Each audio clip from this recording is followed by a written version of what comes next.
know where the trees at. Is this the passing of the torch, right? Is this what this signifies? It comes down to that front office and what they feel is most important. The champ is here. We've touched down from a higher plane. Why you made it here? We always look forward to that week because it was always intense. You know that we ain't coming back. We about to. The man, the myth, the legend, Dante Hall. My favorite player growing up was Dante Hall. I love you guys in the show, but Dante was my guy. Get to dashing because you done on the warfield.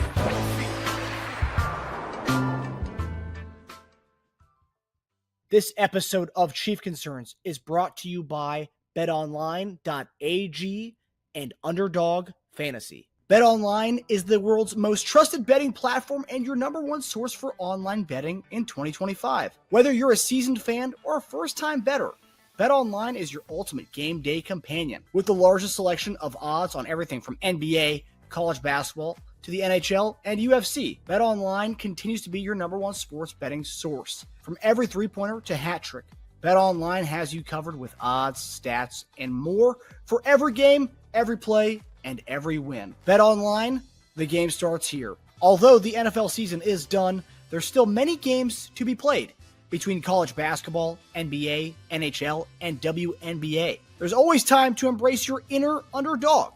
All you got to do is predict higher or lower on multiple different player statistics. If you have yet to download the Underdog app, do so now and get free cash. Click the link in the description or use promo code ChiefConcerns, one word, to claim your free pick and first-time deposit offer up to $1,000 in bonus cash. So let's continue to keep the good vibes going into the spring season. Hey everybody, welcome to another episode of Chief Concerns. I'm Marcus Dash here at legendary Chiefs tight end Jason Dunn. JD, how are you doing, brother? The NFL season, so I know on Monday we talked about all the moves you've made, but the NFL season technically started at 4 o'clock 4 hours ago today. So interesting how Monday you can sign guys, but then the season actually starts till 2 days later, which is interesting dynamic. But how are you doing on this new season, JD? Man, I am rolling. That's what I am. No, I'm doing well, my brother. I'm doing great. It's a beautiful day, another beautiful day, sunny day out here in Kentucky. So enjoy the great weather. Just looking at some of the things that's going on out in the world, man, especially in Chiefs Kingdom. Some of the new signings, some of the new things that's going on, just everywhere. One of my boys I went to the game last night. Great game between Grady Crossings up here in Georgetown, Kentucky, against Frederick Douglass, who was headed by one of my great friends. We went to college together, one of my circle of guys, you know what I'm saying, like your best friends and stuff, Murray Garvin, man, and they did a valiant effort to get to the Sweet 16. Sweet 16 here in the state of Kentucky, that's the big deal, right? It's like the 64 for college. And they fell short, man. They missed a shot last night, man, went for the three and just lost the game. Just lost it. But they came back from down, I think, 12 at some point. Rallied back and almost did it. Took the shot, man, and just fell short. But just want congratulations to them guys. But it's a good game. Great game. Packed house. Like what I'm telling you. Oh, man. To the rafters, everybody was in there. And so probably a lot of college scouts in the building, I imagine. Yeah. You guys get good basketball down there, so good basketball. There was a guy from Grady Crossings, is 7-1 legit. He's going to Kentucky. Yeah. So damn, 7-1, huh? 7-1, man. It was hard to stop that joke inside. What are you doing with that size like that? And so, man, yeah. But they made a good run on it. They did. They made a great run. So. Yeah, congrats to Coach Garvin and the fellas. I met Coach Garvin at your wedding weekend. Great dude, really nice guy. Oh man, 1,000%. And I told him this. I said, sometimes you can measure success in a lot of different ways. I said, but the way that he was been able to come in and capture the guys' minds, their hearts, and to make them into a championship mindset, man. I said, to me, that's success because what he brings not just to the kids, but also to the community, to the school, and everything like that. So. That was good for him, man. It's great for him. So good time. Yeah, it's good to even get to that point, right? I know. Everyone nowadays craps on people for saying, "Oh yeah, participation trophies," but like even getting to that point, a lot of teams didn't get to that point, right? So I mean, you are getting to the Sweet 16 of And high school basketball, we're talking about a million teams, Yeah.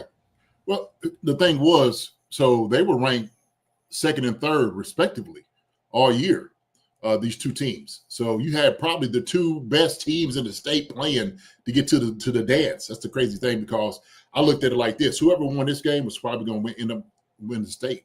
So, yeah, quick shout out to them guys. Let's say what's up to everybody in the chat, man. Let's see how everybody in the chat is doing, man. This Wednesday night, hey, we are halfway home. That's how it is, man. Halfway through the work week. Let's talk to a few people that's out here, Marcus. How about that, man? Jeremiah de Muertos, what's going on, my guy? Good to see you out here. Gail Whiting, or Whitting.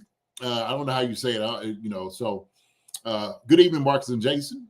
Good evening to you, Gail. Good to see you. Andrea Chanel, what's going on, CC? What it be like? How you doing, Andrea? And so we got Maria DeJarnes. Good evening, friends. You as well. Maria, good evening. Witchy Hall is in the house. What's up, Witchy? Witchy's always here. Wonderful, beautiful Witchy, who was always here, giving us some great content all the time, talking to us. Linda Hunter is here as well. Look at the ladies in the house. I love that. Ladies come here, coming to get some of this, some good knowledge. And the ladies are on it. They are on it. There's great questions that come in, and they don't mind throwing their stuff out there, because I'm just like, man, that's good insight. So I love hearing that, what they have to say. So ladies, welcome. Good to see you all in here. Alex Bonekep, what's going on, my guy, with a question mark? Hey, Justin the Wave. What's up, Justin? Greg Rose is here in the house. Basham. Okay, good to see you, Basham. Under Brown, what up, Under Brown? He's in here. What's going down, my guy? Good to see you. We're gonna be talking about some of these signings and stuff that we were, for the past couple of days been happening. So it's gonna be a good conversation. You were correct the first time, JD. It's Whiting. Okay, got it. Whiting, gotcha. I got it. Won't forget that next time. So, Hannah, good to see you. Good seeing you, Hannah.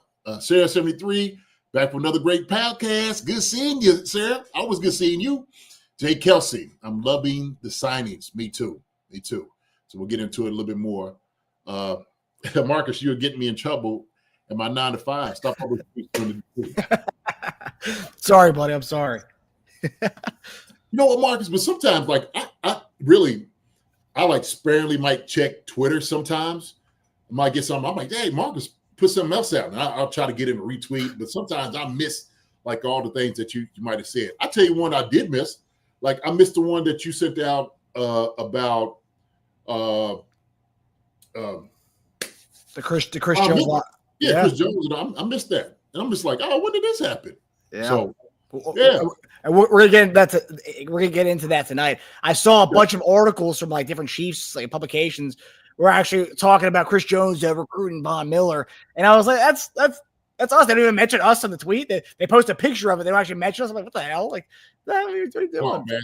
Yeah, we'll get into all that tonight. But yeah, I mean, during the offseason, JD, I'm just throwing these things at the wall. I'm tweeting left and right. Can't miss a beat out there. Yeah, well, it's good, and they should. They should kind of give you the credit, hey, what's going on? Everybody should come to, man, who they talking about? And sure enough, Chief Concerns, you should come and see your boy JD and Marcus getting at it, man, talking to real business out here. And so, hey, I don't know where you're going to go get your news, but if you ain't over here, man, y'all sleeping on it. Y'all absolutely sleeping. So it's good. Tony Horton is in the house. What's up, Tony? Junior Lysius. Good evening, fellas. Hope you guys are doing great. What do you think about the Chiefs can bring Tyler Lockett in the receiving room? Ooh, don't talk about that too. This is the episode for you, buddy. Yes, sir. Yes, sir. So it'd be good. Yeah. And usually in the offseason, we talk about all the rumors and things that are being talked about. This week is actually very, very interesting that we were actually a part of a few of the stories that we're going to be talking about this week. We're kind of part of the rumor spreading a little bit. But yeah, we're gonna talk about some of these good things tonight in this episode. But hope you guys enjoy it. So it's good to see Junior asking the question about Tyler Lockett, because we were going to get to that tonight. So yeah, it'll be good, man. Let's rock and roll, baby. Let's do it, baby. What we got? Let's get in it. So you mentioned, and a couple of people in the chat mentioned some of the signings we've had since our Monday show. So Monday, Tasia came on. We did a full-on examination of all the re-signings we've had and all the signings we've had to that point. And then yesterday, the Chiefs went and got the cornerback. So the Chiefs signed a 26-year-old Kristian Fulton to a 2-year, $20 million contract that includes $15 million in guarantees. Fulton was a second-round pick in 2020 out of LSU.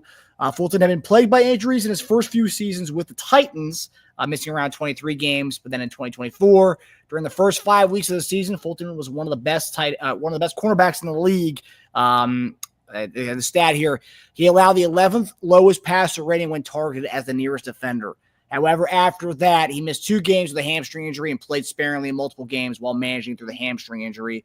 According to Next Gen Stats, from week 6 until the end of the season, Fulton allowed the 8th highest passer rating in the NFL as the nearest defender and tied for the 5th most touchdowns allowed. So, that's what I always say about like guys who play through injuries. Like fans will crap on guys for missing games. But when the guy does play, teams, fans use that stuff against the guy. So, clearly the guy was dealing with a hamstring injury and he played second half of the season injured, right? So give him credit for doing that, but at the same time, he's giving up these numbers they can, that PFF and Next Gen Stats can go to talk about it. But nonetheless, JD, seems like we got ourselves a nice DB to pair next to Trent McDuffie. Obviously, the Chiefs like him, giving him $2 years, $20 million, and 15 guarantees. They're obviously big fans of that. But I've seen some speculation, right? Like Fulton's an outside guy, and McDuffie was played best when he was in the slot 2 years ago when we had Snead. Like that, he was like first team All Pro. And a lot of some experts are saying that maybe this will allow McDuffie to go back in the slot, or at least give us a little bit of versatility in the DB room. So what do you make of the signing, and what do you make of that? The kind of maybe moving McDuffie back into the slot. I mean, I like the signing. The guy's got a ton of experience. And yeah, we've heard about his injury history, and of course, if you look at some of his games, you could tell he's played by the hamstring somewhat, and they were actually rotating him in and out. I actually looked at the game. I watched him against the Chargers against Atlanta last year. And he kind of came in and out, but I could tell, man, as far as like the quickness is coming out his breaks and stuff like that, like breaking on the ball wasn't quite there. And you could see him kind of favoring his legs somewhat. But look, he's a second-round pick for a reason. Very talented coming to LSU. I think he does a great job as far as being aggressive. He's an aggressive corner. That's one thing about it. And so I'm reading all the comments. I started doing a little, homework on him a little. And I'm just like, okay. So everybody on the comments was like, man, he either, is too aggressive, get a penalty on him, or, he's getting burnt like toast. And so, like you said, a lot of it is context. It really is. And so if he's toughing it out, trying to go out there and try to go play, obviously he's trying to show his value to the team and his toughness. I had to commend him for that. I do. So if he's getting himself well, I think he'll do a great job for us. And what you need consistency. We didn't really have that last year. We had so much rotation through the guys with, Najee, Joshua Williams, Watson came back. The only one that was the consistent one was Trent McDuffie.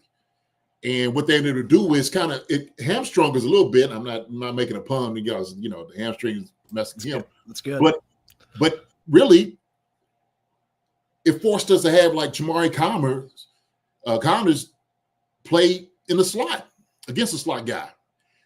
Jamari Connors, they said, was probably the most thrown to guy in the league at the slot.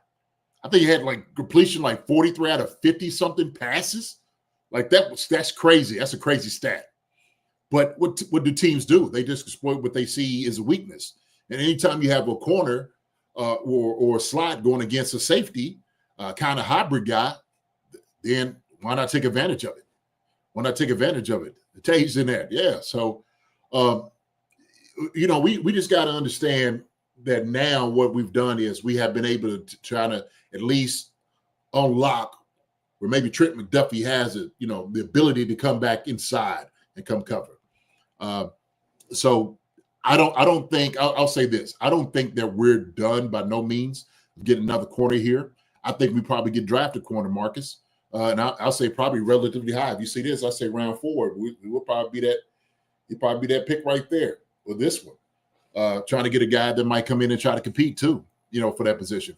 Because the thing is, man, it's 2 year, we said 20 million. So it's not the price point in it. It's not, you ain't tearing yourself apart on your pockets. But he's a guy that deserves probably this type of money because he's going to be a solid guy. He comes up, plays hard in the run game, but you like it because he is aggressive.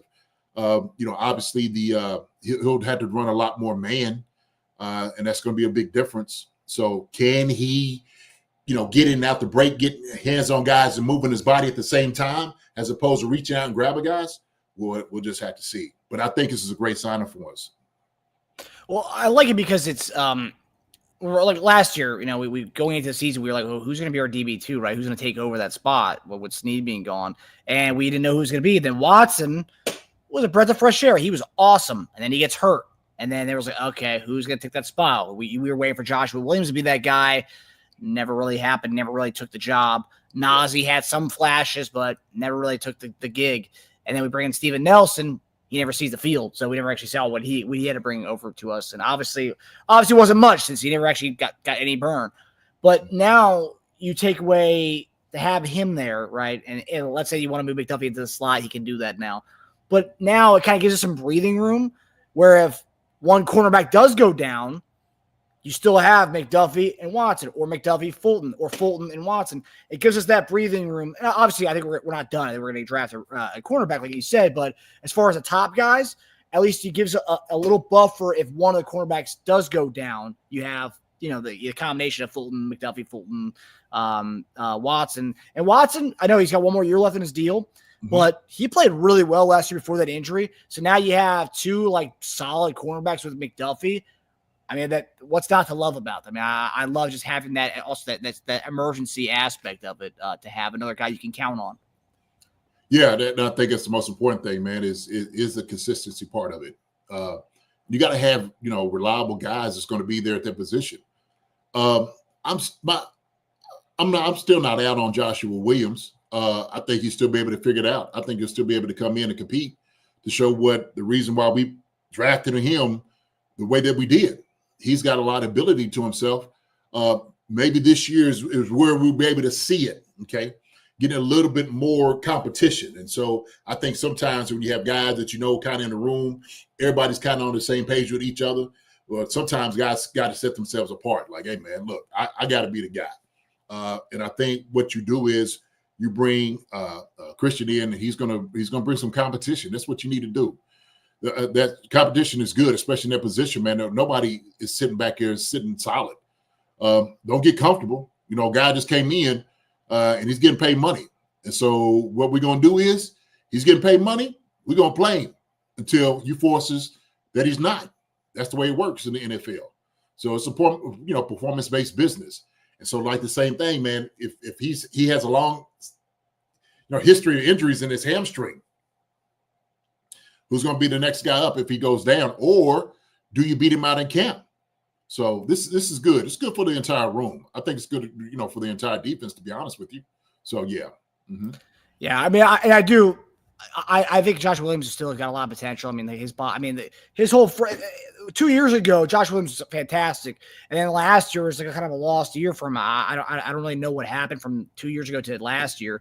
So I do think there's still potential with him. I'm not writing him off just yet, but I do think this signing also, the kind of what you just mentioned there, it does push the other guys in the room too. Like, look, you should have been the number 2 last year or the number 3, and you couldn't do that. You couldn't see consistency on the field.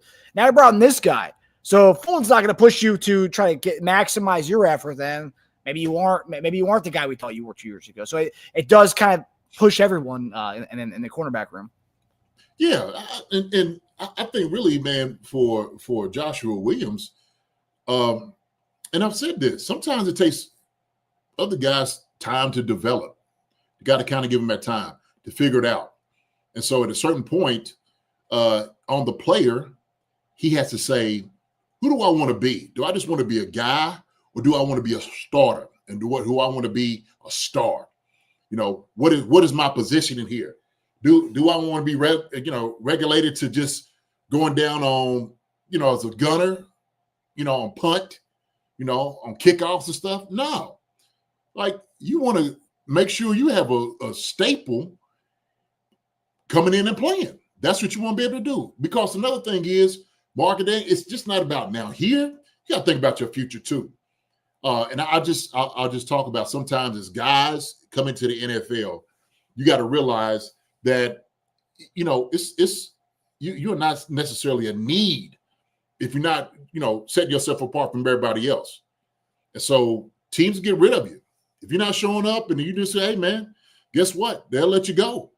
They don't mind giving you walking papers. And so I hope, man, Fayetteville figures it out, baby. I think he can. The thing is, I keep going back to when I see the joke on the sideline, how big he is and how long I'm like, oh, this is a big joke out here.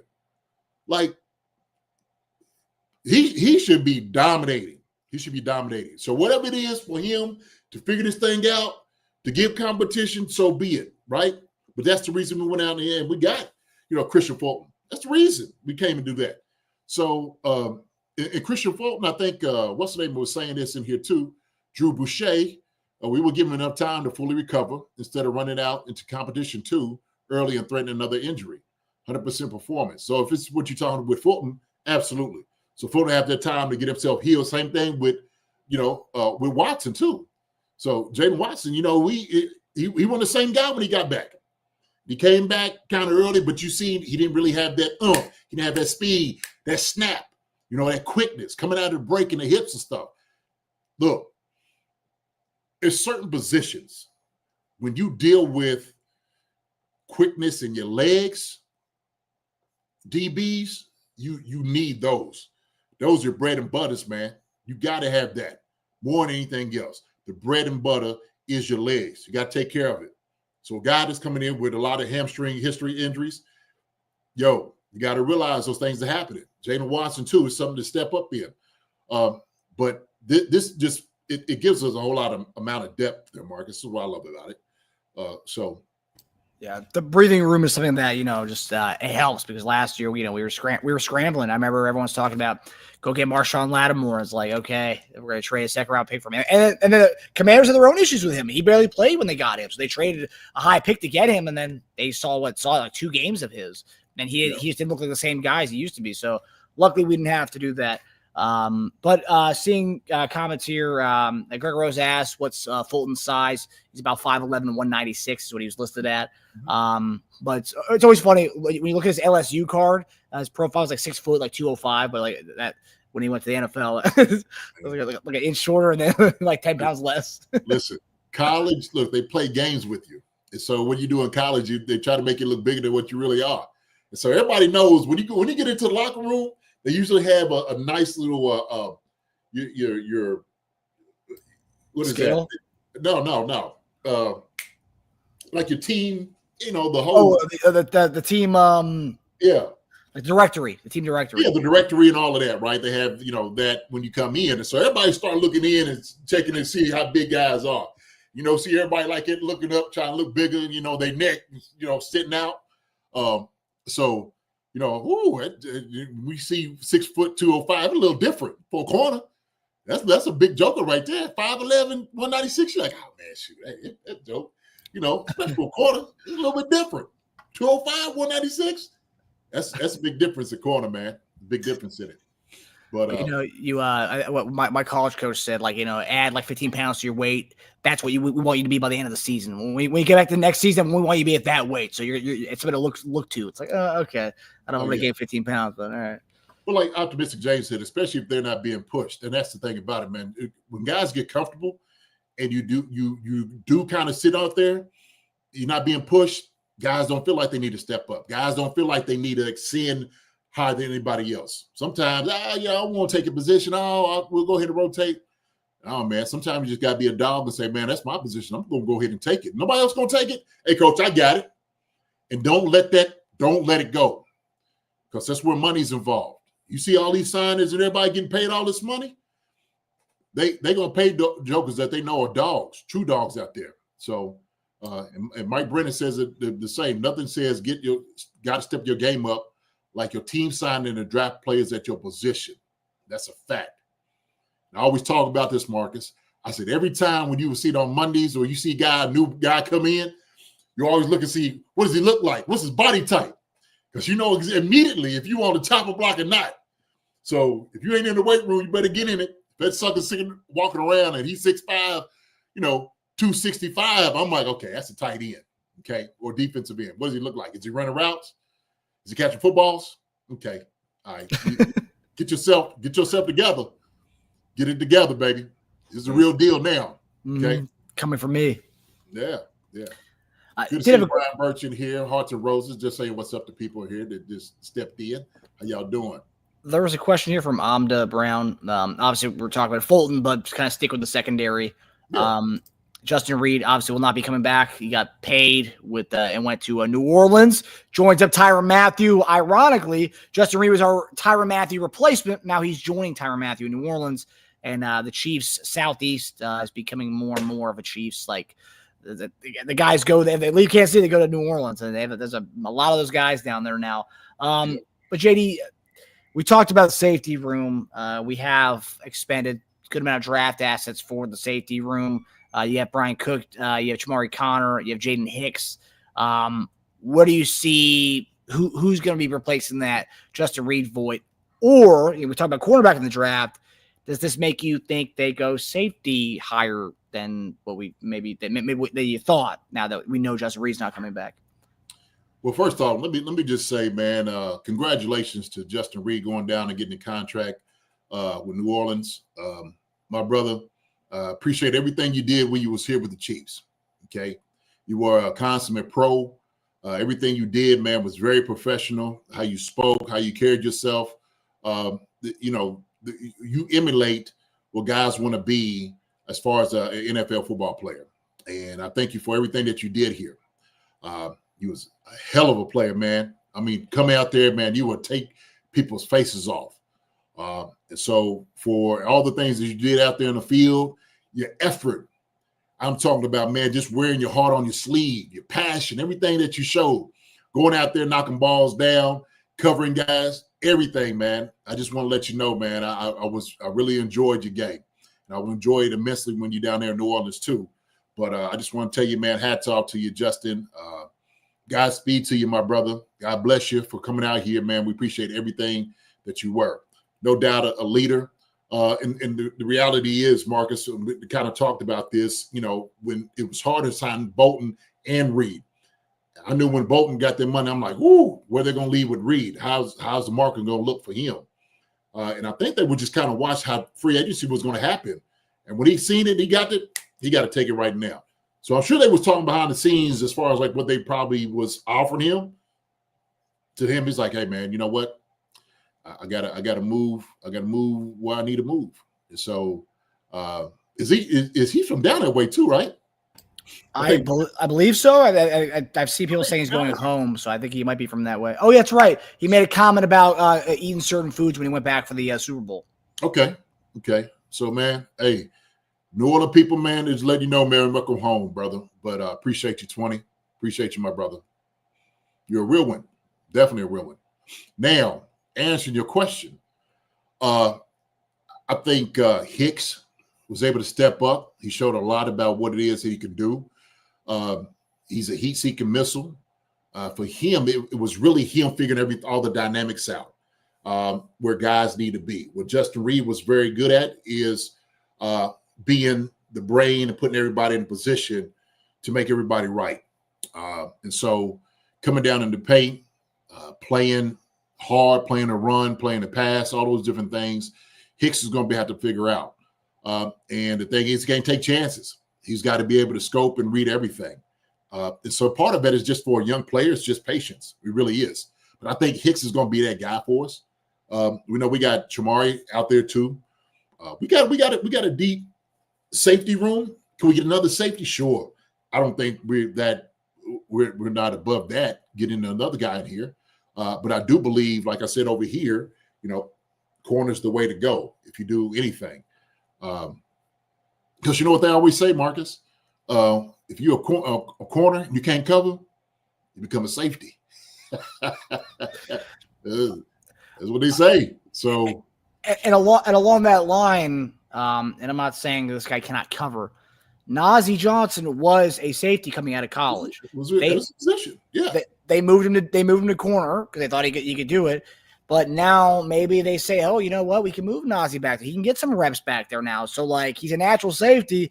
Maybe they move him back there and see what he can do from that standpoint, which, honestly, I'd love to see him back there because, I mean, that was his position. Absolutely. And he's physical. He's a physical guy. So we know he can cover. So if you asking it maybe where he's just covering a tight end, shoot, he might be better suited for him. So that could be a good move, keeping a Najee Johnson here to play that position. I do believe that whatsoever. So, but yeah, I think if you're dealing with that, I think we're probably good at that position safety wise.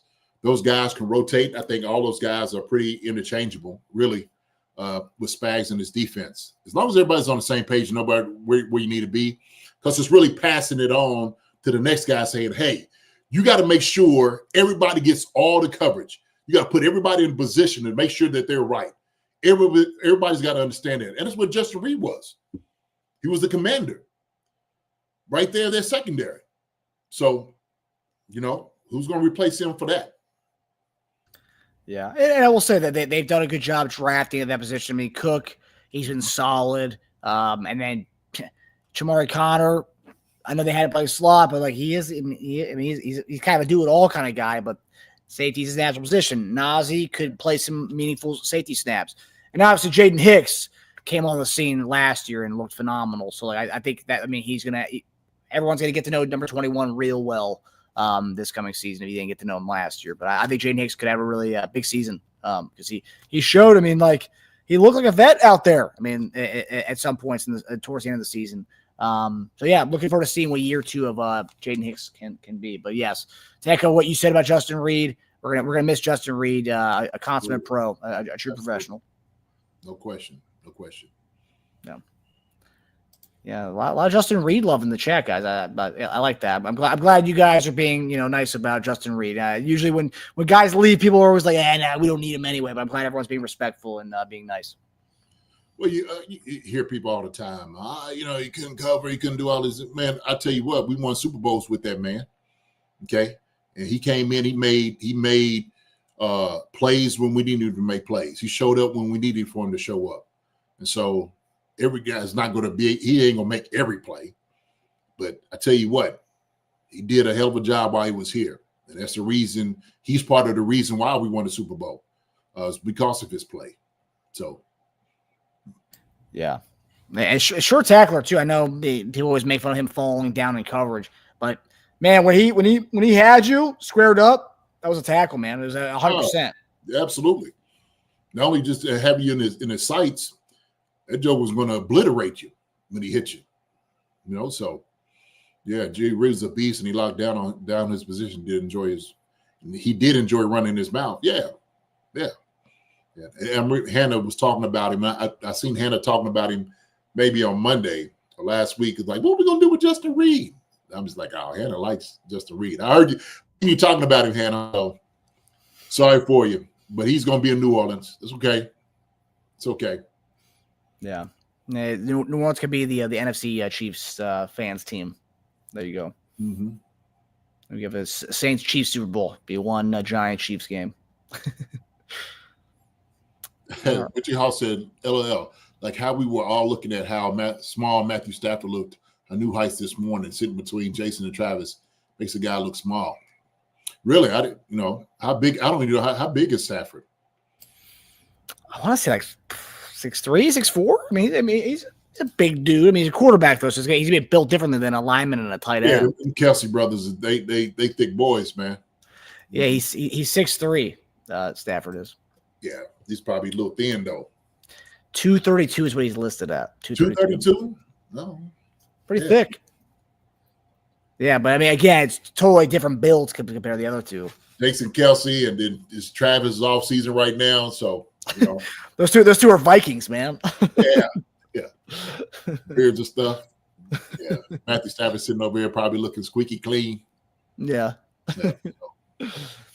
All right, so now we're gonna get to a topic that someone brought up earlier that was like perfect timing.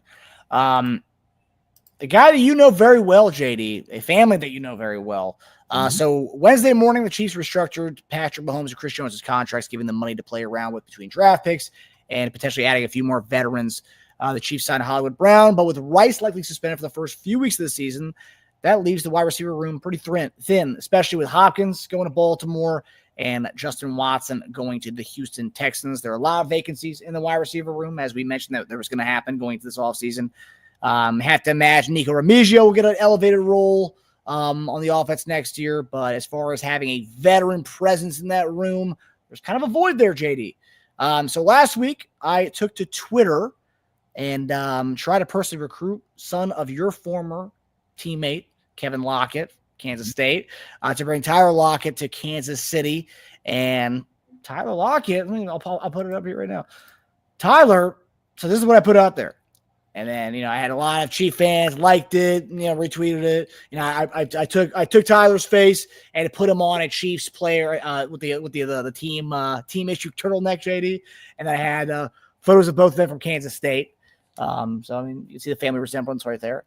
So I post that. Then about an hour later, JD, I get this notification. Tyler Lockett liked your post.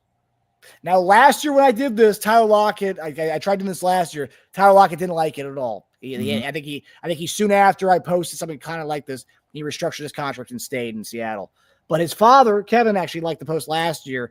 So I was like, ooh, maybe we got something going here. And Tyler likes it this year. Kevin also liked it a few moments later. But JD, you talk about the family. This is more fun or anything else, but talk about the family aspect of it. Tyler obviously went to Kansas State. His dad played for the Kansas City Chiefs. I also found this out as well. Tyler's little brother, Sterling Lockett, is a junior at Kansas State currently. So again, coming to Kansas City, being able to go watch your brother play, being at the same team that your dad played, I think there's something there, especially with the veteran void that we have in the room here. What do you make of just the possibility of adding Tyler Lockett? How would he fit into the Andy Reid scheme? And just the overall kind of like fitting of having Lockett come home to Kansas City. What do you make of that potential? I mean, I love it. I do. I love it.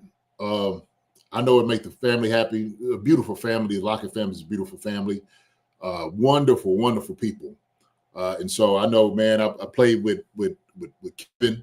We're still friends, man. We talk often, texting and whatnot. So I was going to surprise him. I was going to try to call him and see what he was going to say. And you probably like, nah, JD, don't have me on there. But look, Tyler is, when I'm telling you, we're talking about Justin Reid and his leadership and being a pro and stuff. I mean, this is who Tyler is on every bit of it, the same, if not more. And this is home for him. It really is. Being somewhere close back to home, having the grandkids and all those different things like that around, would be great for Kev and his wife. So I would love to have him back here. And I'm saying that just on a personal level, okay? I know how the family would love it. Now talking about his ability. So without a doubt, G-Pick, great hands. He runs great routes. He knows how to still get open. He can still burn guys. Doesn't really get hurt. He knows how to get down. Understands the game, knows how to get open, a lot of speed, a lot of quickness still. He's still got a lot of ball left in him. So to me, this would be a natural move. I think he fit well into what the Chiefs do. He really can. There's not a route that he can't run. There's not a ball that he wouldn't be able to catch. There's no defense he wouldn't be able to obliterate or run through and get open in. So I love it. I love it. The thing is, like you said, Beach, y'all make the call. A veteran like Tyler would be able to help these young guys out so much. And so I think, man, to be honest with you, this is the right fit. I like it a lot. I do. I think that will round out our wide receiver room. And everybody's talking about Cooper Kupp too. I like Cooper Kupp. Nobody knows what the price point is. Somebody said, get them both in here. I don't know if that's possible. I don't know as far as like what they're able to move on money-wise and whatnot. But as far as getting a guy here that truly understands football, IQ, Tyler Lockett he's a winner for me. He's a winner. And so just to be how he is, he's just, man, he's just that good. He's just that good. Talking about the fit, because I've seen some people, and just because a lot of people are talking about Tyler Lockett. Obviously, a lot of Kansas State fans in the Chiefs Kingdom, and obviously Tyler Lockett's a Kansas State legend, and so is his father. But like a lot of people said, like, no, I don't want Tyler Lockett. I would have liked him like 10 years ago, but I don't want Tyler Lockett. You know, it's going to be like another D-Hop situation coming here. And this is something we've talked about before. I know D-Hop came in the middle of the season, so he didn't really have a whole training camp to kind of like get with the program, right? The plays down and all that stuff. But we've always talked about how we wanted Justin Ross to work out. It didn't work out, or it hasn't worked out to this point. We wanted Josh Gordon to work out. It didn't work out. DeAndre Hopkins, yeah, it kind of worked out in the beginning, but then we saw towards the end of the season, it kind of tailed off a little bit. It was never consistent. And for whatever reason, it never got consistent targets or whatever. Is that just plays to the concept that you always talk about it being a small man's offense, and how Tyler Lockett actually, he does suit. If you talk about our wants and our types, Tyler Lockett's more of an our type kind of guy. So not only is he a veteran, he's our type as well. Yeah. Look, they had a young guy come up here in Seattle, and he's been doing an amazing job. He's kind of become their guy. And so when you start getting a young guy in and you try to filter other guys out, and I've always said this, I keep saying it today, when guys make a lot of money, you become expendable, okay? And so I think for them, they was like, look, we stay with the youth, we can go. All of a sudden, DK Metcalf, he's out of there. He's going somewhere else. So they're going to be trying to get guys in there. But Tyler, without a doubt, fits our mold, what we do offensively. He really does. I'm just looking at it. And so last 4 years, 2021, he had 73 catches. 2022, he had 84 catches. 2023, he had 79 catches. 2024, last year, he had 49 catches. Okay? That's what he had. And he'd been a starter. He missed starting three games last year. But he's a guy that's always going to give you production, always. He's always going to have good hands. So when I'm looking at this, you want a guy to come in and be able to do things like that. If we lost, okay, let's go over production-wise. Justin Watson ain't had nothing like Tyler Lockett had. Nope. Juju didn't have anything like that last year. So D-Hop, didn't really quite have that. I think D-Hop played pretty good, right? And so for me, it makes a lot of sense. You got a guy that can catch a football, get open, against anybody, can still got the speed, to do that. Hey, man, for me, and you need a solid guy, right? I'm not saying he's going to get the lion's share of the catches or anything like that, but Tyler can still give you 50 catches, 60 if he needed to. He knows how to get open. He can get first downs. He knows how to move the chains. He can do all of those things. So we ain't asking him to come in here, Rashid Rice. And so Bowtie Sports said, no, we need to go younger. We got young guys. We got them. Bowtie, we have them. We got Rashid Rice. We got Xavier Worthy. Okay? We got Hollywood Brown, who's 28 years old. Yeah. We got Nico Remigio. We got youth. We already got them. How many young guys we need? When you start having too many young guys, guess what? You're not going to have the production and things that you need out of the wide receiver room. I'm just telling you, okay? Youth is great in a lot of different ways, okay? I don't dispute that. But you do need veterans around there to show young guys how to do it. That's was part of like why D-Hop came here. Xavier Worthy was being able to ascend because he learned a lot from who else?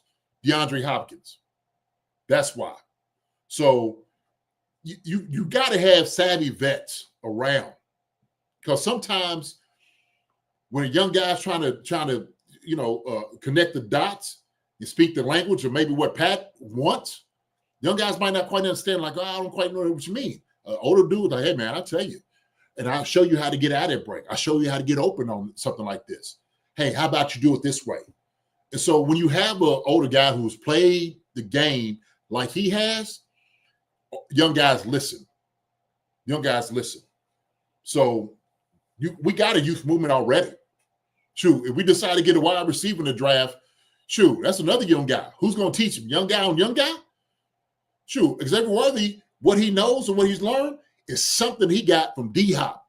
Like D-Hop said, he coming to me every single day. That's what I love. But that's exactly what he's supposed to do. So let's not, we need the youth. We got youth. Yeah, young guys all around the place. Shoot, sometimes, you start having too many young people around, they'll start burning the house down. Something happens. That's why you don't leave your kids at home by themselves. You need a chaperone. You need an older dude, right? Not saying dudes need looking over, but sometimes you need somebody there. So that's what I'm saying, man.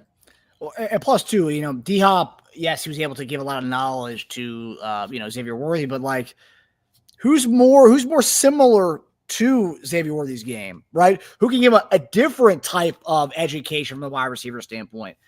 Tyler Lockett can, because Tyler Lockett is very similar in stature. Obviously, Lockett's not the same speed as he used to have, but Lockett is going to be where Xavier Worthy hopes to be where Tyler Lockett is with year 12 or 13 in his career, still putting up 49 catch seasons. So, like, he can give him a lot of wisdom on how to kind of navigate the ropes of playing in the NFL. And obviously, because it's a different type of. It's like taking a master's class, right? You took a master's 401 with D-Hop. Now you got master's 402 with Tyler Lockett. It's different types of knowledge that he's learning from different types of receivers, and I think that would go a long way with these guys.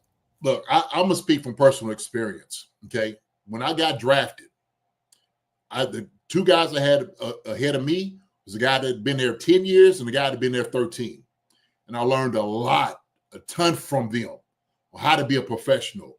How do you go against certain defensive guys? How to get open, the whole scheme of things. Like when I'm telling you things that you can't even put a price tag on, like what you said, that alone made the contract worth every penny. She's talking about D-Hop. Absolutely. Absolutely. Because now we just got a guy that got that much better, Xavier Worthy, Rasheed Rice, and all the other young guys around there. Heck, I guarantee Nico Remigio, Justin Ross, and all those guys was watching D-Hop. You have a guy that's played at a high level for a long period of time? That's like another coach out there who's actually shown you how to do it.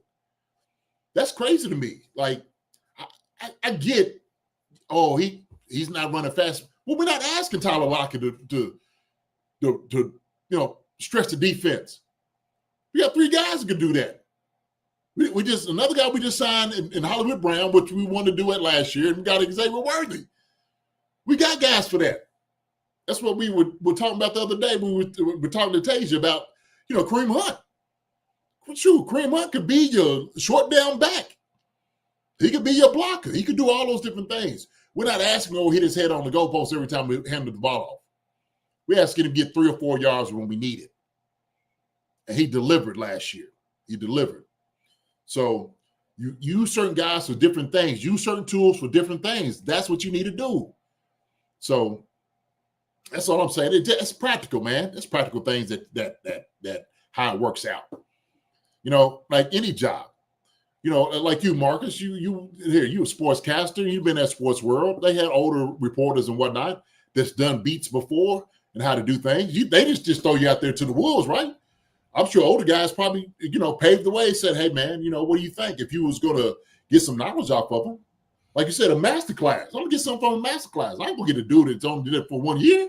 Yeah, I mean, that's pretty much the beauty of interning, right? You get to learn from the people that, have been doing it for a long time, and you get to learn from them, ask all types of questions and whatnot. So, like, that, I mean, that is that, and having Tyler Lockett being the elder statesman in the room, that's why in the question here I have veteran void, because we've had a lot of veterans in that room. We don't have those anymore. And, Frazier still, we can still pick up one, but Lockett fits what we like as far as the stature-wise, the kind of guys, and having that kind of knowledge that he can give to Xavier Worthy and Hollywood Brown, and even Hollywood Brown even.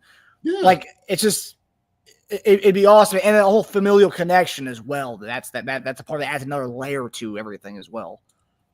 Man, that would be the thing. So I'm like Pono. Pono Kawhi said Lockett would be a great fit, but Brett is too cheap. It could be it, but if they're true. End of the day, if Tyler's sitting there saying, like, look, I done made a lot of money. Okay. I want to come home, be with the family, close to them. Hey, sometimes you can't put a price tag on, location. So we talking about family, relationships, all those different things. Being in Seattle and now close to home. Now you get to see your younger brother play too. Yeah. Sterling. Oh man. That's a when I heard that one of the Kansas State fans commented on one of our posts was like, yeah, and his brother plays Kansas State too. I was like, whoa. I had no idea. I'm not a Kansas State fan. I don't really follow Kansas State. But I see that, I'm like, wow, that adds another layer to it. Forget just playing for his dad's team. He's gonna get to go watch his little brother play. I mean, that's another thing too. That's something he probably hasn't been able to do for the last 3 years he's been at Kansas State. So like that's amazing. And the thing is, and kind of, we could talk about him and Cooper Kupp. Cooper Kupp is a very savvy wide receiver, okay? But I know his injury has harmed him somewhat of, his ability, okay? Tyler hadn't had that problem. He ain't really been injured since, 2017. That was like 2 years after he got in the league. And he's been very consistent. That's what he's been getting, Marcus. Yards of reception. He did, 16.1, 2021, 2022, 12.3, 2023, 11.3, 2024, 12.2. I'll tell you what, I know fantasy-wise how many people still pick up Tyler Lockett. I know Joker they still pick him up. There's a reason. I mean, he had a pretty good floor. I mean, it was always like worst case, you're going to get a 7 or 8 from Tyler Lockett. Worst case. Yeah, always, man. Yeah, so you mentioned Lockett's stats last year, which is kind of a low for him. But even that's a low for him being number 3 in that offense. Like you mentioned, what was this? It was 49 for what, JD? 49 for what? What's that? 49. Yeah, 49 for 600. 49 for 600. Okay, yeah, so two tubs. Okay, so D-Hop was our number 1 last year for, number 1, number 2. D-Hop, for the time he was in Kansas City, he had 41 for 437, 4 touchdowns last year. Justin Watson, 22 for 289, 2 touchdowns.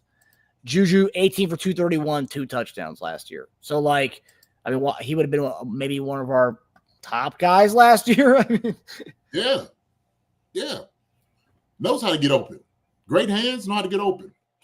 Appreciate Kev. Thank you, sir. Appreciate you, brother. Appreciate you, brother. Yeah. So, Alder Brown says people just say K-State. Other non-Western guys say Kansas State. See Alder Brown. I know you say K-State here in Kentucky. So we have Kentucky State. UK. We don't ever say K-State. Some people say K-State. We know what we're talking. Kentucky State University, where I actually coached. So I don't know. So I think we kind of know it. Kansas State. Kansas State, yeah, K-State, Kansas Only State. Midwest people say Kansas State. Only non-Midwest people. I got well, it's like when people say USC. Like I think about University of Southern California, but a lot of people say the Gamecocks at USC. So it's that's why you guys say SoCal or South Carolina. Yeah, Randy calling in Kansas, we call it K-State. Yeah, we're not in Kansas. We're not Midwesterners. K-State, you talk about my K-State here in the state of Kentucky. So, but yeah, I mean, that's the one thing too. It's kind of a silly narrative. It's like, oh, we need to get younger. We need to get younger. Our top guys are young. Young guys all around the place. It's a veteran we don't have. That's where we need to get. So it's we don't need to get younger anymore. That's why we're not drafting receivers in rounds 1 or 2 anymore. We're not drafting receivers in rounds 1 and 2. We don't need it. We got young guys. Yeah. Randy Collins said, I went to K-State. I got you. By all means, K-State to you then, brother. You and Amder Brown, everybody else is out there. So Pono's coming at you, JD. Brett needs to focus on large school athletes in the draft this time. Top tier talent coming out of small colleges is like finding a diamond in the rough. The competition level is a different animal. JD, so you came out of a small school. What do you got to say about that? I mean, at the end of the day, talent is talent. Pono, 4-3 is 4-3 all day long. If you got hands to catch, you can catch. And so sometimes in the smaller schools, it's not that big of a difference in the more smaller areas, athletic, positions, skill positions. Like I said, like you find a dude that probably could have went to K-State, could have been somewhere and didn't. We don't quite know why guys fell into small schools. Dude could have got in trouble. Look at Randy Moss. Sucker would end up going to Marshall, one of the best wide receivers in the game. You me give you another one? Jerry Rice. Where'd he go? Mississippi Valley State. How about another one? How about T.O.? What about that? UT Where'd Chat. T.O. go? That's UT right, Chat. sir. Thank you. So we talk about the top 5 receivers. I'll give you another one. That everybody, Antonio Brown. Where'd that joker go? Where, Central Michigan or Western Michigan? One of those smaller schools. I'm just saying. Yeah. I'm just making a point. My point is, your top 5 receivers of all time all went to small. Most of them went to small schools. So, just that. Especially like in the skill set, skill wise. Hey, right. Yeah. So I don't. When it comes to the competition, I think sometimes linemen are a little bit different. That's where you see a lot of the difference right there, right? And so that's why some linemen that you may have. That's why we're talking about, like even with King Suma. So I might tell you at BYU, some of the competition he's going against. Okay. Some linemen you might want to go to the SEC schools or some of the, Michigan and all those guys, Big Ten. But I don't mind it. If a guy can play, man, the scouts will find you. They will find you. So yeah. Tape don't lie. Tape don't lie. Mm-hmm. But there's a reason large schools didn't recruit the 4-3 athlete. Those are very small percentages though. Like I said, we don't quite know, and Pono. Some guys could just be, late bloomers. That's all I'm saying. I went to college when I was 17 years old. So a lot of different things. Central Michigan, that's right, where AB went, Central Michigan. So sometimes you don't know what a guy's going to turn into. I see a lot of guys go to big schools and they don't turn into nothing. That's why Prime got rid of a whole lot of jokers that was at Colorado. Like, y'all jokers is out of here. Yeah. Y'all ain't no dogs. You need to find some dogs. Saw some jokers up there were down at Jackson State and brought them jokers through. Yeah. So. Yeah. But yeah, so Tyler Lockett, I hope they can. And I'll say this too. Another reason why everyone's saying, "Oh, he's going to break the bank."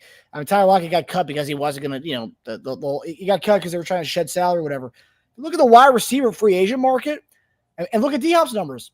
D-Hop 1 year $5 million, or say 1 year $6 million. He's not breaking the bank. Keenan Allen's a free agent.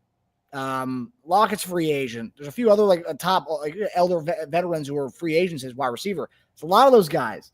So I don't think these guys are going to break the bank. And another thing, Cooper Kupp already has a Super Bowl.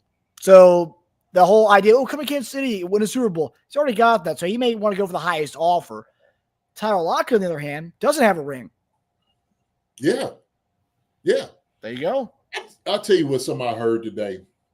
I don't really listen that often, but I was able to catch a little bit of the drive with C. Harris. Oh, yeah. And he was talking about, the D-Hop thing, and I was just like, yo, cut that out, man. He was like, yeah, this ain't really I'm saying this out of hindsight, those type of lens, but I didn't think D-Hop was going to be that guy. And I'm sitting there thinking, he was like, usually you want a guy who's going to do most of his business from 23 to 28. After 28, guys really no good.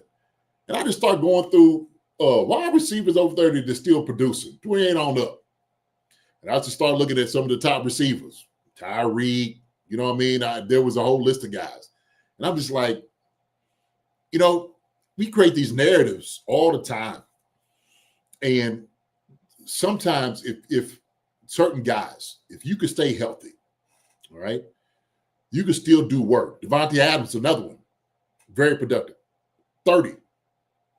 Okay, you want to have guys all around the place that's going to still be productive.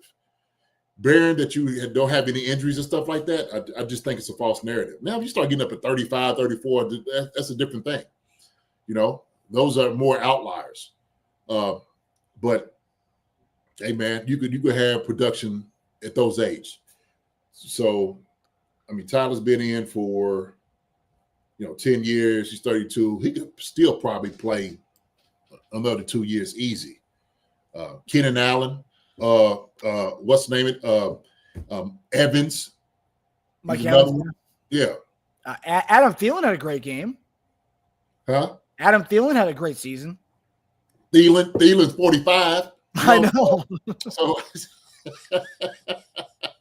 Yeah, there's a lot of elder statesmen who still a lot of them, man.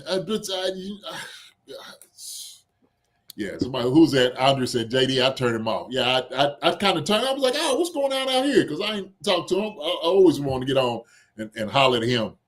Since we had that one conversation about Jordy Fortson and how he's going to do. Jody didn't get hurt. No telling what would have happened, right? No. Nobody's seen that he wasn't going to get hurt. So I just, some of those things just kind of frustrated, man. I just, Marcus, for real. Well, I'm just But it makes you wonder why, people are saying stuff like, oh, we need younger guys. Because they're listening to the guys like that on the radio saying, yeah, he's right. We need younger. We need youth. Yeah. and I get having youth, but if you already have 3 or 4 young guys on the team that are dogs, that are producing, yeah, that's cool. That's all you need. You got the youth that you need. And so, yeah, sometimes when people are listening to this, that's why I'm like, man, find that way, please, over the Chief concerns, please. Okay? Dude that been out there on the field and played and know these guys and seen it and played for a long time. Please. And not taking anything away from him, I get, but sometimes when people start saying this and you start going, I'm like, yo, man, come on. Like, we need to cut that out. Exactly, bro. 30 and 33, 2 different things. Seem to me you get old overnight. Yeah. Travis Kelce, he's old and stuff. Didn't that stuff all have 90-something catches? Y'all want him still have the 1,000 yards and 100-some catches? Still busting heads. Still busting backs. What you talking about? So we know he's not the same guy. We're not saying that. We're not saying they're not the same dude. But if you're still peaking, you're still out there doing damage, still giving them speed knots. Come on, man. Just cut it out. Kevin Morris says, wait till you hit 65. Now, that's a different animal. I hear you. Hey, Kev, I guarantee you still good at some point, baby. I guarantee you at 65. If you need to still swing a couple of good licks, I know you do it. I'm sure you still got some post moves. You play some pick up b-ball. Hey, listen, I tell you this. My brother told me this. He said, look, JD, he said, hey, I'm over here. And I'm an old guy. My brother's 70-some years old. He said, look, I don't have the same win I used to have when I was younger. And I tell somebody, say, man, look, if I got in a fight with a young dude, he said, I ain't going to last no more than, about a minute, 30 minutes or 30 seconds or a minute. He said, but I tell you what, that 30 minutes to that minute is going to be the worst minute of your life. That's going to be the worst minute of your life. And I knew exactly what he was talking about. And I'm just like, I knew he would give him hell, absolute hell for that minute or that 30 seconds. No doubt about it.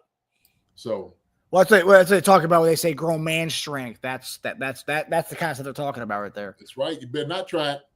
Well, go on, keep trying. These older people think, oh yeah, you're older. Let them get a hold of you. Okay, let them get a hold of you. Next thing I know, it don't take long to choke a joker out. It don't take long. Sure. I remember when I was younger, that my brother kind of messing with him a little bit. Man, he hit me in my back. He about 20 years older than me. He hit me in my back. I was like, oh, Lord. I was like, oh. Big, heavy hand. It felt like a daggone 2x4. Wow. I was like, okay, I ain't going to play with Big Brother too many times. Oh, that's hilarious. Yeah. But I knew he was just like, I ain't going to let you just get on me and just grab me, bro. Of course, he just playing the stuff with it. Yeah. You don't play with old men like that. No. She's an FAFO. Yes, sir. Best advice to give someone: never mess with the old dude with a veteran hat on, no matter how old he is. That's right. Yes, sir. Yeah. He got to move or something. Fish hooky or something. He got something for you. He's coming back from now with something, boy. You better watch out. Yeah, he's got some old tricks he's learned in the Navy. Yes, sir. Yes, sir.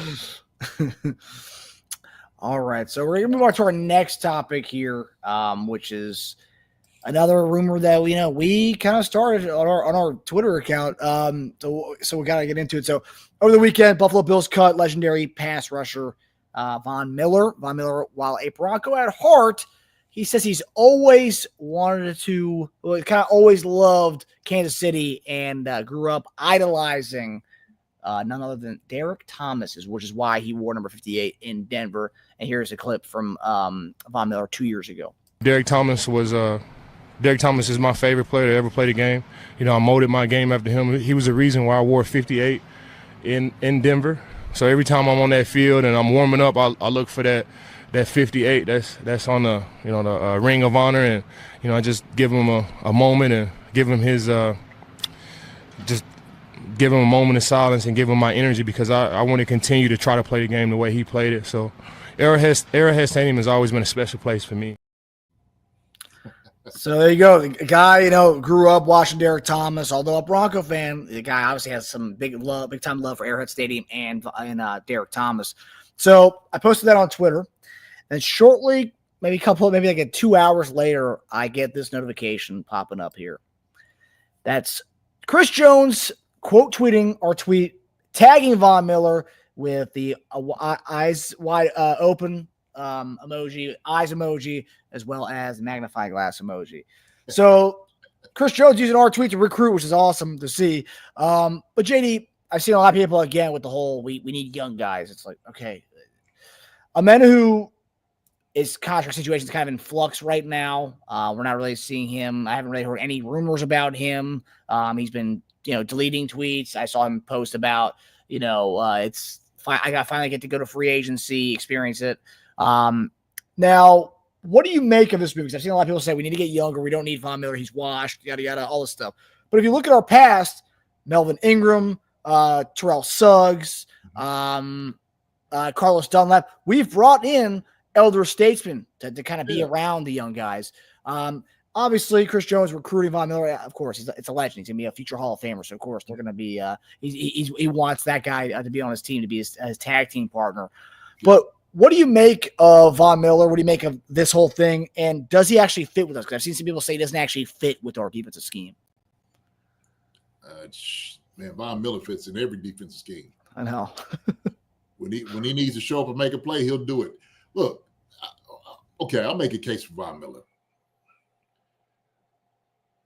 Von Miller is probably one of the most premier pass rushers of the last 10 years, easy.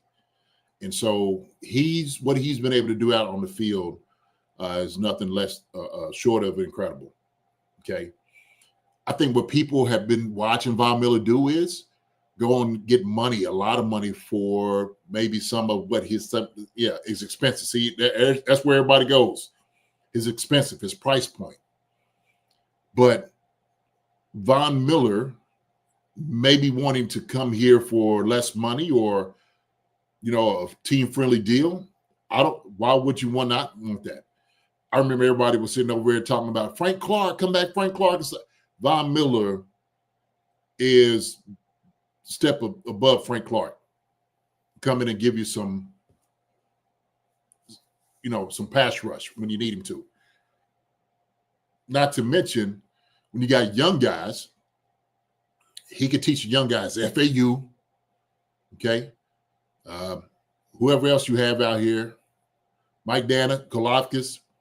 I still think we get a guy here, round 1, okay? Round 2, wherever you want to put him, I think it should be a high pick, would help out tremendously.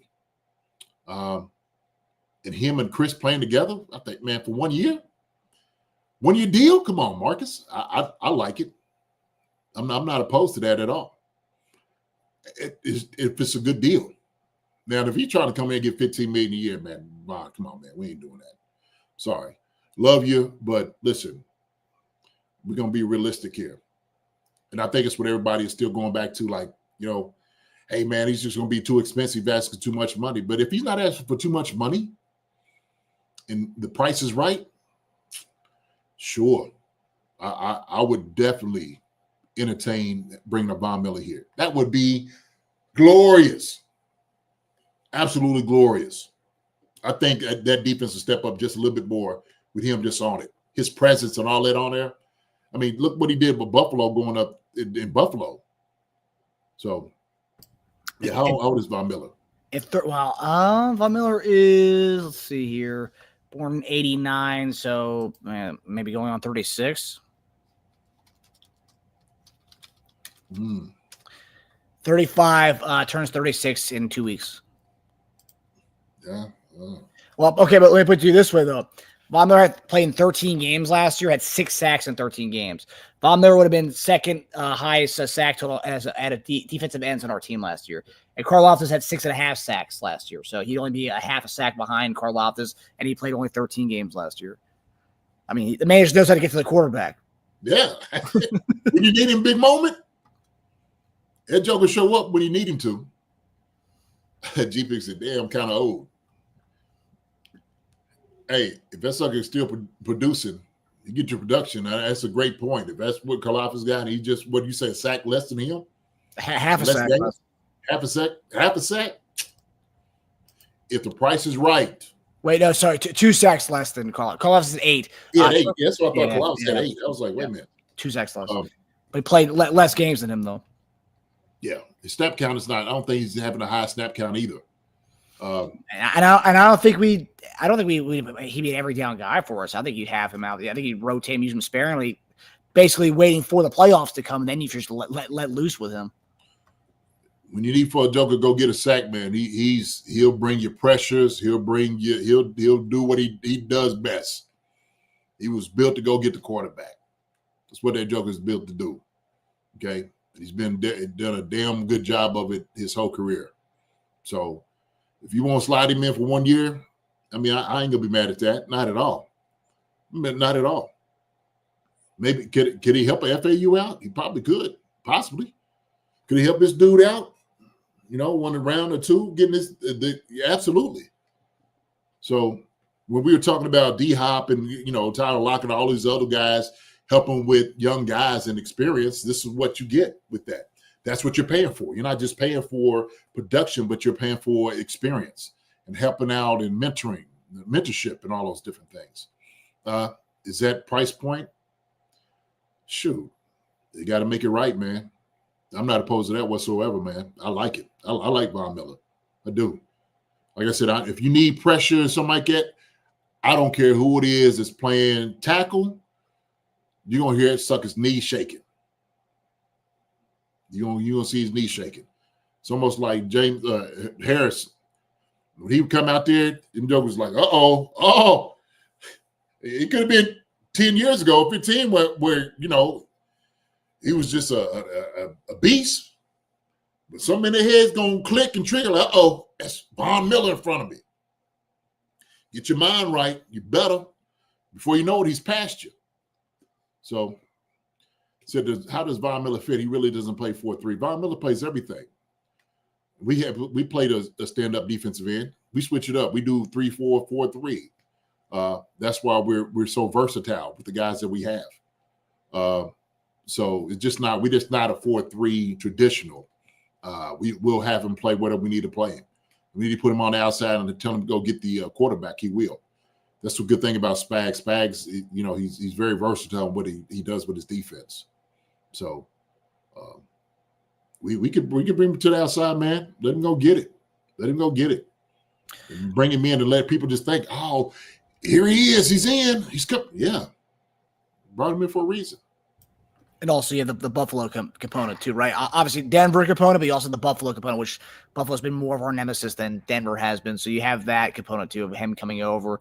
But also it's much like the Tyler Lockett thing, where you have the elder statesman kind of bestowing the wisdom on the young guys, whereas you don't really have that on with the edge rush. It's all a bunch of young guys. I know that probably like Malik Herring today. That's not really an elder statesman, but Von Miller would be like bringing the Lockett or D-Hop over to like the version of that from the wide receiver room to the edge rush room. And like you said, it would be amazing to have him rub off on FAU and Karlaftis. Like, they work out Tom Bali in the offseason, but you're having a full season of playing with a guy like that who can teach you so much about the game, so much about getting off the ball, just doing so many things with the guys. I think that would pay off real well. And also, too, you have a guy who can just go get the quarterback, who even at the age of 35 is still getting 6 sacks in like 12, 13 games in the season. So, yeah. Jeremiah DeMurto said, I live in Colorado, and I would love Von finishing out his career in KC and destroying the Broncos and winning another Super Bowl. Yeah. But going to your point,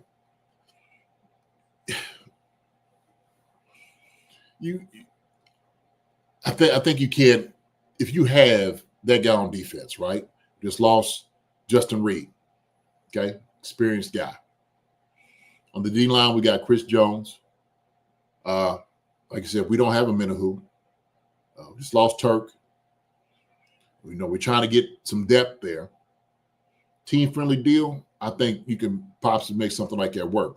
Now, obviously, the Chiefs they don't have to do it. They'll feel how they want to about it. I just think, to me, I wouldn't mind it. I wouldn't mind it. I'm like, yeah, man, go shoot. Hey, man, love to have it. Shoot, there was guys you wanted to go get. He give you 6 sacks or something like that. He might be 7. You talking about DT? Yeah, man. And that's another component too. Do you think, obviously, with the Hall of Fame career that Von Miller has had, and obviously 58 is in the Ring of Honor, it's a retired jersey, do you think there would be potentially with a guy like him, it's not like some random dude, you think there'd be maybe a concession made, maybe the Thomas family may allow him to do, because a guy who, has had a storied career, they may let him wear 58 with Kansas City, or you don't think they still wouldn't do that? No, sir. No, No, sir. Mm-mm. Like paying Not homage to him? Yeah, not a chance. Yeah. You can wear a T-shirt with his face on it underneath your jersey every game. Yeah. Yeah, ain't no way I was putting 58 on. Yeah. Yeah, I mean, this is an interesting one, though, because I've just seen – and also, too, another thing where he's gotten paid, right? So it's one of those things where it's not like a guy like Lockett, for example. He's gotten paid, but he doesn't have the ring. Cooper Kupp, he's gotten paid and he's got the ring. So that's like, okay, what's he going to go to the highest bidder now? What does he want to do? Von Miller's also in that same kind of category where he has gotten multiple big-time contracts, and he also has 2 Super Bowl rings. So it's like, what do you want? You want to get another third one just to make yourself that much superior as far as edge rushers all time? Because that's what it'd be. Because we're not going to pay him a big chunk of change here. It'd be more like a vet minimum kind of deal. Yeah, man, it has to be only that, Marcus. I mean, I wouldn't go for anything else more than that. I don't think it'd be necessary to do that. I'd rather go get 2 young defensive ends. That's going to be the case. Sure, do that. Yeah, which I think we still can do. There's some good defensive ends out there, man, in this draft, and defensive tackles. So I don't mind the youth movement there. You can still have a older guy if you wanted to, but man, we need to show up at D line for sure. Right here, we need to get some guys right there. Yeah, no, I 100% agree with that. The fact that you go DT, you go D end.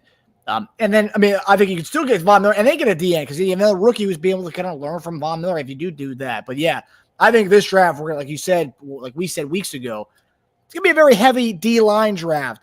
And the way this free agency's gone so far, it's only showing that we were right 2 weeks ago when we said it's gonna be all about the D line in this upcoming draft. Which, based on the lack of D line moves we've made, that's gonna be where we're gonna be doing the draft, and it's perfect time to do it with the amount of D tackles are in this draft and D ends in this draft. Perfect time to be needing D ends and D tackles. Yeah. Amber Brown said, I don't know. Uche didn't do zilch and at the same position. Uche is not Von Miller, though, Amber Brown. He's just not. And I don't know as far as I think getting Uche was like one of those things we didn't quite know what we were getting. They just wanted to see if he can do some of the things. And he came in, tried to do a couple of things. He came in for a couple of plays. One time he almost put a hand on the guy. Another time he just didn't. He just don't have the savviness of Von Miller. I wanted him to do well too on the round. I did want him to do well. I wasn't trying to be funny, but he's just not Von Miller. So, you really want. I thought me and Marcus was talking about it.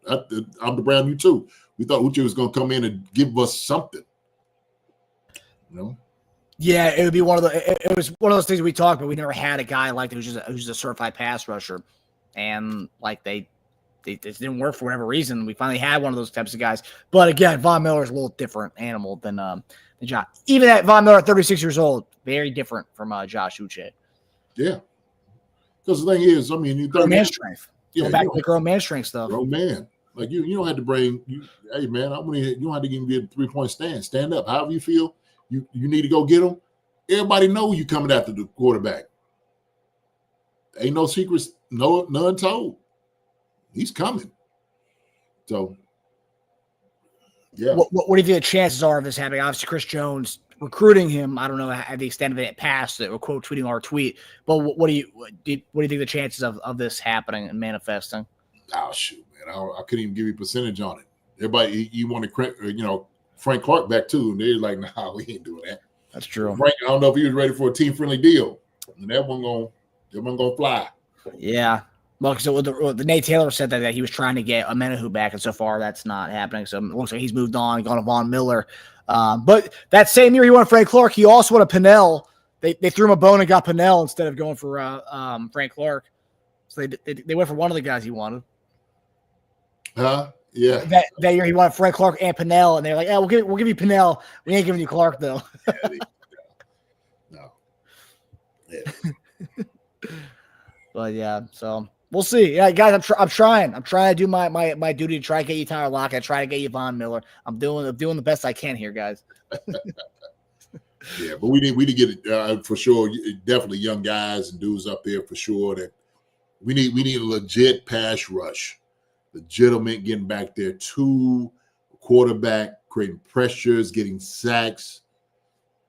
We can't bypass that this year, Marcus. We just cannot. Gotta get it. So, yeah. Hopefully, FAU has some growth in this year, and obviously, hopefully, the DTs and the D tackles, DNs and the D tackles we get in this draft, hopefully they have some juice as well. So, yeah. But gosh, I really the FAU not panning out so far has really hurt the kind of the D line a little bit, because we were expecting him by now to be like a guy of some sort, but like. Hopefully he kind of comes on. I mean, he was coming on a little bit towards the end of the year. Just hopefully year 3 is a better year for him. Yeah, man. We were just talking about the same thing. With Joshua Williams? We hope we're pushing out there. Hope a lot of guys this third year doing a whole lot better. Okay, I'm trying to tell you, this is the year to do it. Because if you don't do it, days are shortened. Yep. I'm seeing some we got some Virginia fans in the chat. So Jeremy is from Virginia, as is our guy Mike Brennan. So some Chiefs Virginia some Chief fans from Virginia, which is like, not really many of those exist. Amda from the same I lived in Fairfax. That's where I live. So Amda, what's up? Got a lot of Virginia folks in here. I love this. Hey. There you go. They call the DMV. Yeah, well, depends what part of Virginia you're from. District is that like DMV would be more in the Fairfax area, so that'd be Northern Virginia. So that'd be DMV. But if you're from like southern, like I think, yeah, they're not DMV. Midlothian or all that. Like, I wouldn't count it. I wouldn't count it. I wouldn't say it's DMV. All right. Like Mike Brent, he's from Williamsburg. That's not DMV. All right. Okay. Yeah. Yeah, okay, yeah, Jeremy, Carolina border, yeah, he's far away from DMV. He's more Outer Banks area, I would say, closer to Outer Banks. I got you. My boy's barbershop and what's the name of man and Billy Baby, they both from VA guys. That's right. Billy's from like mid Virginia, right? Like yeah, southern. I think he might be from Williamsburg. Oh, is he from Williamsburg? I think so. I don't. He's told me before, but I do know that Sean Barber's from Richmond. Okay. Yeah. Barbershop. Yeah. And also this barbershop, he's from down there as well. So okay. we have a lot of Virginia Chief fans. I love this, guys. You guys make me feel at home here. Tired of water. Lawrence Taylor went to my high school, Lafayette High. Lawrence Taylor, really? Lafayette High? LT is from VA? I didn't know he's from VA. I didn't know that. I knew he went to UNC, but I didn't know anything beyond that. Okay. Look at VA in the house. There you go. Represent, baby. Yo, Mike Brennan. TJ Sanders is my favorite D tackle. If he ain't double teamed, he's among the highlight reel. Yes, he is. I like TJ Sanders a lot. If he can fit into one of these, I would love to have him. He'd be like definitely one of the defensive tackles. He's like a hybrid. He's that size, about 295, 6'3". He can play it all. He can play all up and down that line, man. But I like it, man. Exciting player. Love to have him. No question. Yeah, like I said, it's a really great draft to have the DT problem, to not really have any in the room. So, I mean, it's like what Tage has been saying, that you can get a guy who's like a top 2 guy in past drafts, top 2 round guy, in like round 4 in this draft class. That's how good it is. Mm-hmm. Yeah, good stuff. Yes, sir. But all right, guys. Well, that does it for us on this lovely Wednesday evening. We hope you guys all enjoyed another episode. I had a good time, so I hope you guys did as well. JD, take it away, brother. Hey, man, listen, y'all know what it is. Okay. Make sure y'all stop by. I appreciate each and every one of y'all coming in. I would tell you, man, the water is fine this way. Okay. We always have a great time while we're here. I appreciate each and every one of you who always comment.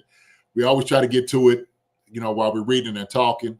It's kind of hard. Marcus does a great job trying to follow some things, but I appreciate each and every one of you all's conversation. I really do. So y'all want to have a good night, a great night. We will see y'all next week.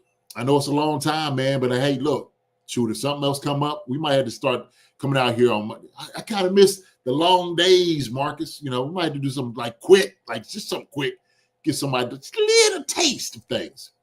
But appreciate each and every one of you. Basham, the barbershop, Drew Boucher, Sasha, thank you so much. Linda Hunter, Witchy Hall, Joe E, I'm the Brown, Mike Brennan, G Pick, Jeremy Gold. Who else we got in here? Linda Hunter. Did I say Linda Hunter before? If not, I'll say it again, Linda. Okay. You're so special. I got to say it twice. Optimistic James, my guy. Good to see you as well, my brother. Who else we have in here? All the VA people. VA. Y'all hold it down out there in Virginia. Virginia. G Pick, Greg Rose. Appreciate you. Pono Kawhi was in here. Hearts and Roses. Thank you so much. Good to see you as well. Nana Sherry, what's going on? Good to see you, Nana. Nice to see you come in. Kevin Morris, thank you so much for the contribution too, Kevin. And Old Man Strip, hey, keep them going straight, Kev. Keep them straight, brother. All right? Make sure they don't jump on you. I know you got something for them. They do. Let's see who else we got in here. I tell you, man, I love Andre Chenault. Appreciate it. I know it's Greg Rose, man. I love my folks. I love my people. All my folks is in here, man. Mark Moulton. Hey, what's up, Mark? Mark was in here. Kevin is in the house. Jeremiah de Muertos. Love you too, my brother. Serious everything. Thank you so much. Good night. As usual, we will be talking and catching up. Gail Whiting. Thank you so much. I appreciate you sending how you say it, Gail. Good seeing you. Thank you so much. Randy Conley. Good seeing you, Randy. Going to K-State. I remember that, brother. Let me see who else. K-State. See, I said it right. See? There you go. You said it the Kansas City way. Yeah. Boot is in the house. Tyreek killed another guy over 30. Still doing it. Yes, sir. Who else we have in here? Mike Brennan, some breaking news. Mike Williams back to the Chargers. There you go. They got the receiver back. Yeah. He can stay healthy. There you go. Stay healthy, man. Yes, sir.